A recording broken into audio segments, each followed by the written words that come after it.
Good morning on this Sunday, May 10th, and welcome to the Georgia Gang. If you want a coronavirus test in Georgia, you can now get one, whether you have symptoms or not. It took 1 day for the GBI to make murder arrests in the death of Ahmaud Arbery in Brunswick, the horrific case that is sparking outrage across the nation. And an Atlanta airport contractor pleads guilty to bribery, saying he was told in order to do business in the city, you have to pay someone.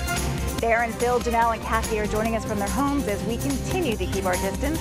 The debate and discussion begin right now. From the Fox 5 studios, the Georgia Gang starts now. Governor Brian Kemp tells all Georgians there are enough tests available if you want to be screened for the coronavirus. Right now, we have more than 60 testing sites with more supply than demand. Governor Kemp and his administration is encouraging all Georgians to get tested for COVID-19, whether they have symptoms or not. This as more healthcare workers are deployed to Northeast Georgia, where hundreds of poultry workers have been infected. Health officials say it's important for Georgians to get tested because it allows them to track the spread of the virus as the state beefs up its contact tracing program. We want to be able to identify everyone in the community who may be infected, whether symptomatic or not, so that we can ensure we can stop that spread. Now, according to the AJC, the rapid expansion of testing has overwhelmed some of the state labs, leading to a delay in test results for some. Governor Kemp said that they're now working on lab capacity. Kathy, I want to start with you this week. Your thoughts on the expansion of testing. And this week we also saw, some malls opening, the restaurants, and things kind of slowly getting back to normal, although a lot of people are still staying at home. Well, I'm glad we're getting more tests. I'd like to see more antibody tests available too for people who might have been infected, months ago and might be able to be helpful in that way. I guess, one of my concerns is I'm still not seeing from our elected leaders the modeling and the discussion of what people need to be doing. When I'm at the grocery store and only a fraction of the people are wearing masks, people, are gathering in crowds and hanging out on the weekends. I'm just concerned that we're really not seeing the governor, our mayors, and others really having a public discussion about what it's going to take, because the virus is still out there. We still have a tremendous number of cases and new hotspots happening all the time, and just having tests isn't going to do it. People have got to continue to carry on as if we are in a high state of contagion, which we are. Phil, weigh in on that. Do you think we should be hearing more from our leaders about what we are actually supposed to be doing when we go out? Well, I would have to echo what Kathy just said, that we can't have large crowds just milling around, whether it's on a beach or in front of a store. So we still have to keep that message going. I am pleased that there is more testing, obviously, and the deaths are down in Georgia. So that's some good news. I said on this program, though, weeks ago that we needed to get more private labs involved. In fact, they were actually begging, and some still are, the State Department of Public Health to get involved with the testing program. And just as a footnote, I saw the Wall Street Journal editorial the other day that praised Governor Brian Kemp as one of 7 governors that is having a safe and healthy reopening in stages. And I thought that that was commendable. Theron, this week, a group called the Georgia Coalition to Save Lives reached out to the governor calling for an emergency meeting to try and stop the spread of the virus in the African-American community, especially. New CDC numbers show that more than 80% of those hospitalized with the coronavirus are African-Americans. Theron, how should the governor address these concerns? I think the governor needs to take the meeting if he hasn't committed to it already. And he has a task force that he's assembled, and I know that they've been talking about this issue. But the numbers you just said, Lori, are just frightening. I mean, 83% of the people who have been hospitalized for COVID-19 are African Americans. And so I know that there are some folks in the governor's ear telling him that we got to deal with this issue. But it's not just so much coming up with a plan. That's very important, to figure out how we can sort of deal with this issue and how it affects the Black and the brown community. But I've said before on this program, it's also a socioeconomic issue as well. We got to make sure that poor people, some of the people in our homeless population, that can get the testing, but also figure out how they can continue to live in this new norm. And so it's something that I think the governor's got to do right away. I'm sure he's talking about it amongst his team. And more importantly, the messenger who goes out and educates the public about this is going to be so important.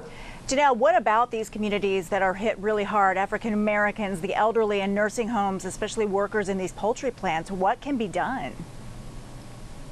Well, I think the governor is doing absolutely what he should be doing, and that is providing access to testing, which we see that there are, I think it's around 66 sites where you can go and get tested even if you don't have any symptoms. I know that there's antibody testing happening right now at Piedmont Hospital, and I think Emory may be a part of that as well, where you can go and see if you were affected or infected. I also want to make sure I point out that that majority of these deaths are due to pre-existing conditions. I feel like that's not getting enough enough attention.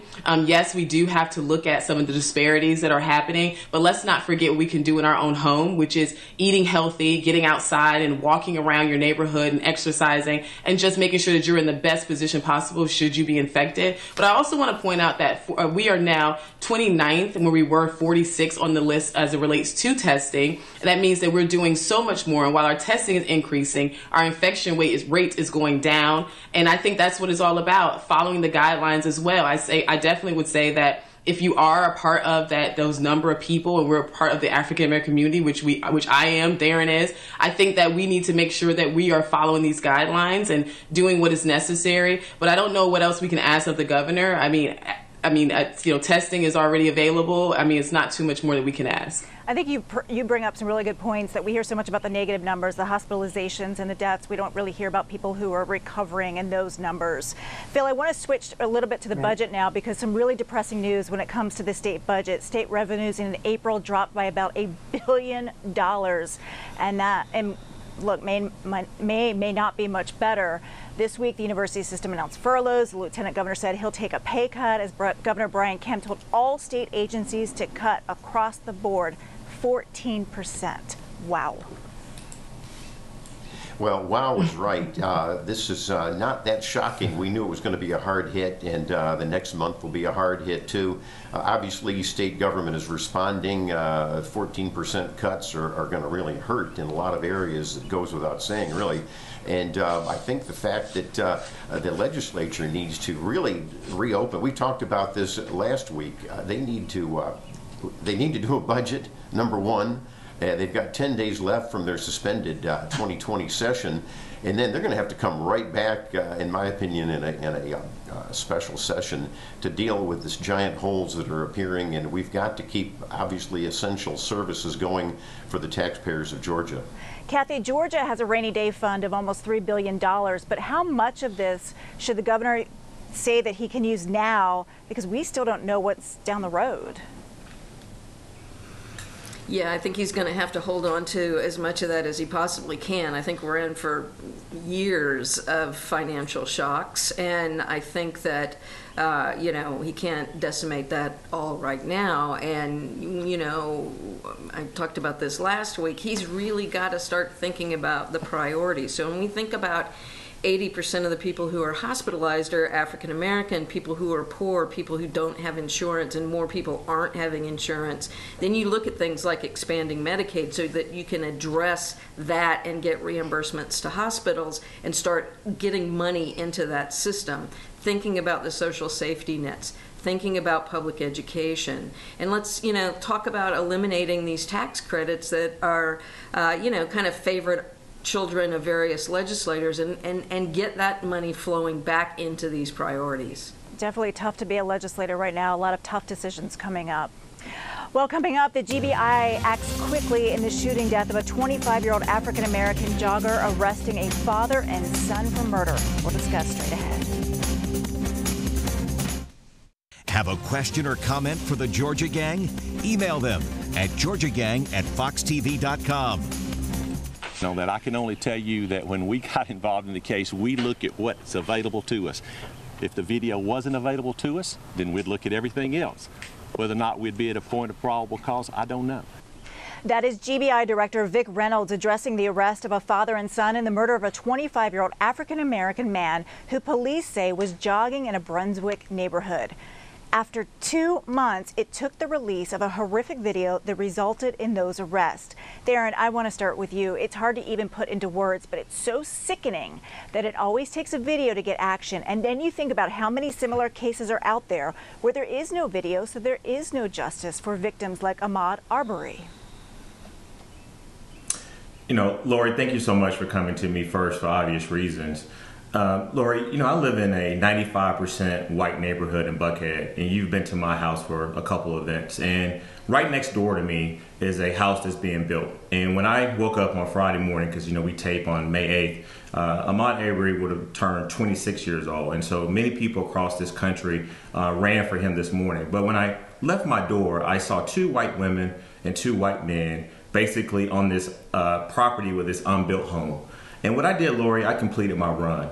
I did not go back into my house and grab my guns or call my black wife or my black brother or my black friends and say, hey, let's ride around this neighborhood in Buckhead and hunt these people down and murder them and going to do this whole thing around the citizen's arrest. And that's kind of what I want to sort of talk to our viewers about. That's the type of Georgia and the country that we're living in. I'm not surprised, Lori, at all that it took a tape, and Alan Tucker released this video. And when we talk about probable cause, there were 3 DAs who looked at this tape, and we've some of my fellow panelists have criticized DAs on this show, and I hope they would criticize these DAs. But it took the GBI looking at the same evidence, the same tape that these other DAs saw, or they didn't see, but anyway, the same evidence for them to think that it was enough probable cause to arrest these 2 men in Glenn County. And so I'm upset. This is going to require a lot of action, and we do not want to see another outcome like we saw in the Trayvon Martin case. I just encourage all people in Georgia to really call the Attorney General's office. I think we should call for a special prosecutor from the Attorney General's office to make sure that this case is transparent. Janelle, let's talk about this because Greg and Travis McMichael are charged with murder in this case. We learned that Greg McMichael recently retired from the DA's office in Brunswick. He was also a retired Glenn County police officer. A DA assigned to the case, as Theron mentioned, who watched the same video, said the pair acted in self-defense, and this is the same DA who then recused himself. I'm not sure why he was weighing in. But as soon as the GBI got involved, they quickly arrested the pair. Now, I know we're talking innocent until proven guilty, but Janelle, do you worry it will be difficult for prosecutors to get any type of conviction in this case?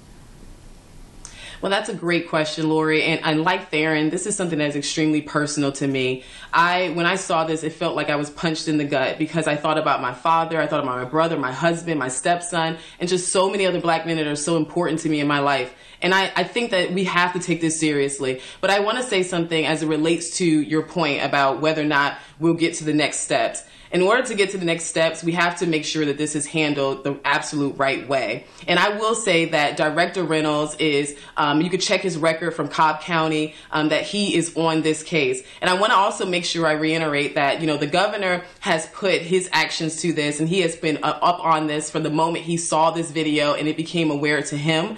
I know that people think that he knew 2 months ago, but that wasn't the case. He's not alerted on all of the crimes that take place in the state. So when he was alerted to this, and especially when he saw the video, I know he immediately jumped into action and pushed GBI. But we have to make sure we understand that the GBI position is an appointed role. So the governor is going to have to at some point not say a lot publicly because we don't want anything to taint this process, because that technicalities is what we've seen this happen over and over again, and we've seen people get off due to technicalities. So I want to make sure I reiterate that. Also to remember that this is due process, and that means it is a process. And that if it is taking a while for things to happen, to just trust that we are working on it, especially on the back end. And I do know that with the GBI, they're going to be continuing to put out statements. And I also encourage people, if they want to, I saw a lot of people that was wanting to do, provide financial assistance. to think about the attorneys that are on this case, because a lot of attorneys are working this pro bono, but that means they still have to feed their families. So if you want to support someone, support the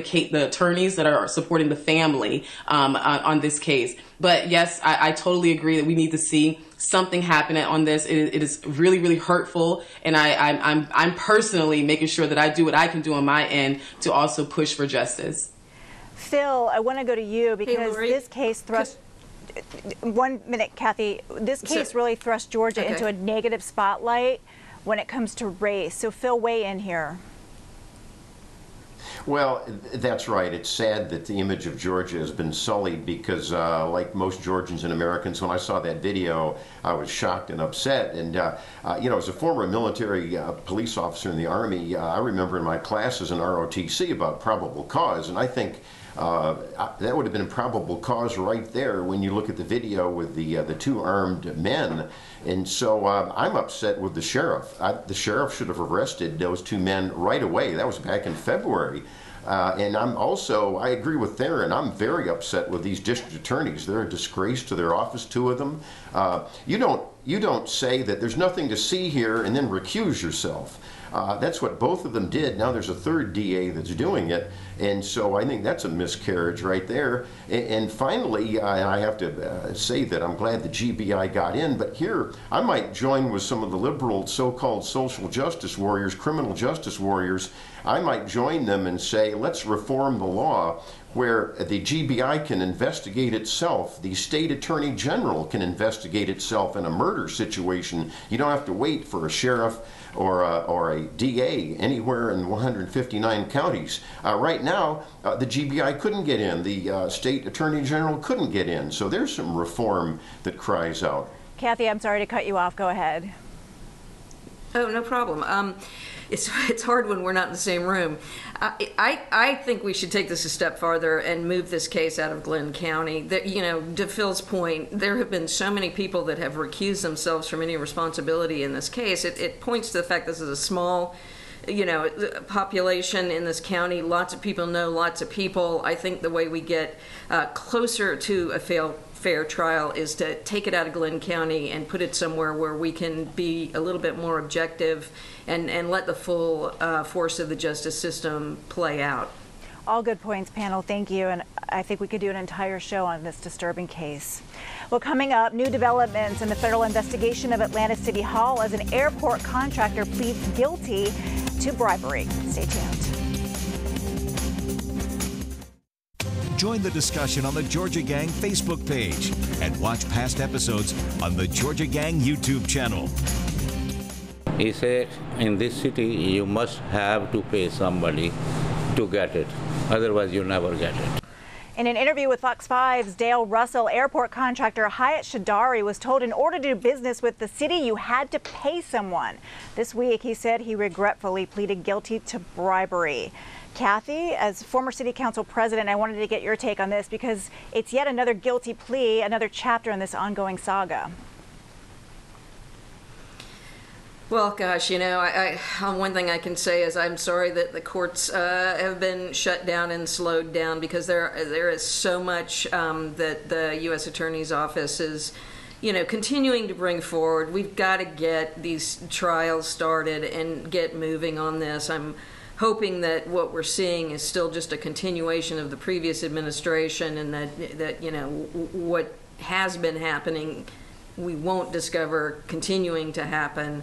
Not pointing fingers at anybody, but you know, this just continues to, you know, cast shade on the city of Atlanta and undermine people's trust in our government, and we've just got to get past it. Phil, Shadari was very candid in his interview talking about where he met the city official, paying out $10,000 and then another $10,000 in envelopes stuffed with cash. Your thoughts on this? Well, I think what he should have done is immediately gone to the police or the GBI or the U.S. Attorney's Office and offered to put on a wire and put away the sleaze bag that was in the procurement department. And I still don't understand why Mayor Keisha Lance Bottoms just didn't do a clean sweep. I mean, you take over as mayor and there's a federal corruption investigation that's basically centering on your procurement office and City Hall. And this is a Kasim Reed holdover that's being targeted now. Someone by the name of Mano Smith, who was a procurement manager, and he was fired just the other day by the city. A little late. Theron, do you want to weigh in on this?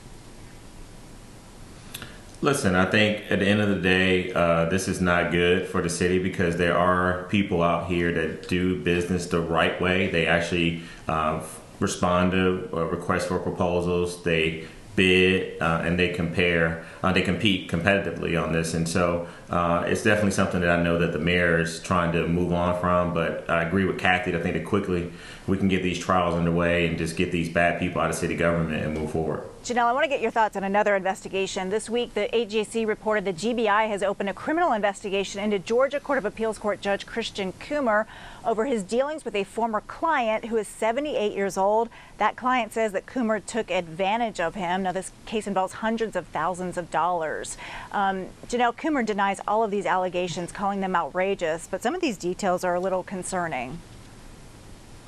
Yeah, they are. I will say that if these allegations are true, it is absolutely despicable to take advantage of the elderly. It's just not something that we want to be a part of in any area anyway. But I will also say that, you know, there are always two sides to every story. I personally don't know either of the people involved. But as I was reading it, I did have a question as to, I know, you know, the victim stated that he wasn't in his right state of mind when he signed the documentation. And that always makes me wonder how you know now that you did something wrong based on, you know, you not being in the right state of mind back then. So that's something I think is going to probably be played out mostly in court. But it's just kind of how do you know in this case? But I will say that anytime, like I said, any advantage or anyone's taking advantage of the elderly, that is something that needs to be handled harshly if that is the case. But these are allegations, so we'll see what happens. All right, I want to switch gears. Phil, I have probably less than 30 seconds, but nearly 20,000 teens now have their driver's license, and they didn't even have to pass a road test. Road tests are on hold because of the coronavirus, and this is making drivers and parents a little uneasy. I'd be more than a little uneasy. This is a crazy stipulation that most of these teenagers with learner's permits can get out on the streets without a road test. I don't want to get run down. I don't think anybody else does by a driver that's just unsure. And so I hope that this can be rescinded by the Department of Driver Services. All right, good point. I failed my first test because I couldn't parallel park, but now I'm a great parallel parker because I learned. Well, coming up, winners and losers. Stay tuned. Time now for the week's winners and losers. Okay, for the panelists, I'm telling you about 3.5 minutes, so we've got some time. And Phil, we'll start with you this week. Well, thank you, Lori. I've got a winner, and it's on the lighter side. It's a Pulitzer Prize winner right here from Atlanta at Emory University. It's Jericho Brown. He's the head of the creative writing department over there, and he won the prize for poetry. So hats off to him. And I have to have as a loser the current head of the FBI.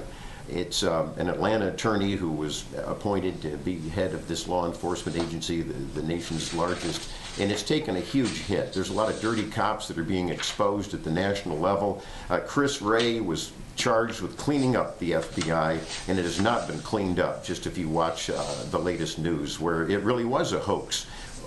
With the FBI trying to accuse a current sitting president of collusion and all these other things. And so I hope that Christopher Wray is removed. All right, moving over to Theron. My first winner is going to be just really all the black men in Georgia. I've talked to so many of my friends and colleagues who are just upset and outraged. And I just want to tell all of them, I feel your pain. I'm upset, I'm outraged on this recent murder of Ahmaud Arbery down in Glenn County. But I just want to encourage everyone to stay positive, and let's make sure that we support the many organizations like NAACP. And I do think, Laura, we need a hate crimes bill conversation in this upcoming legislature. And also I want to wish a happy Mother's Day to my wife, my mother, my mother-in-law, and my godmother, and to all the many mothers in Georgia. Oh, great point, Theron. We can't forget our moms. And Janelle.